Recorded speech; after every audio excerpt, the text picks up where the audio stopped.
Facebook আর ইউটিউবে দিনে দিনে এত নোংরামিতে ভরে যাচ্ছে যে তোমার পাশে যদি তোমার মা বাবাও থাকে না, তাহলে তাদের সামনে দেখবে তাদের সেই ইউটিউব খুলতে কিংবা ফেসবুক খুলতে তোমার নিজেরই লজ্জা লাগবে, এই বুঝি কোনো নোংরামো সামনে এসে গেল।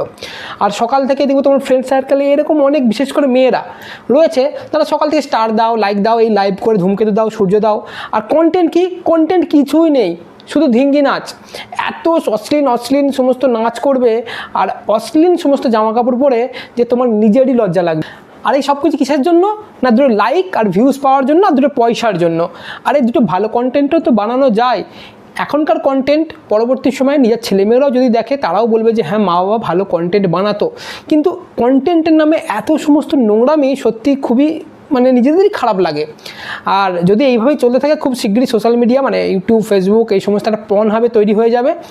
আর ভালো কন্টেন্টগুলো আস্তে আস্তে চাপা পড়ে যাবে। ধরো কেউ একটা ভালো কন্টেন্ট দেখতে এসেছিলো, তার সামনে যখনই অন্য একটা ভিডিও রিকমেন্ড করবে, ভুলবশত সে দেখেই ফেলবে হয়তো, পরবর্তী সময় সেই ভিডিওগুলো কন্টিনিউ রিকমেন্ড করতে আরম্ভ করবে। সে দেখতে এসেছিলো ভালো জিনিস, কিন্তু তাকে এমনভাবে তার মধ্যে সেই জাল আটকে দিল যে সে কিন্তু সেই জাল থেকে বেরোতে পারলো না।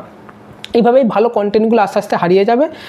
আর সোশ্যাল মিডিয়া থেকে এগুলো খুব শীঘ্রই কিন্তু বাদ হওয়া দরকার আছে।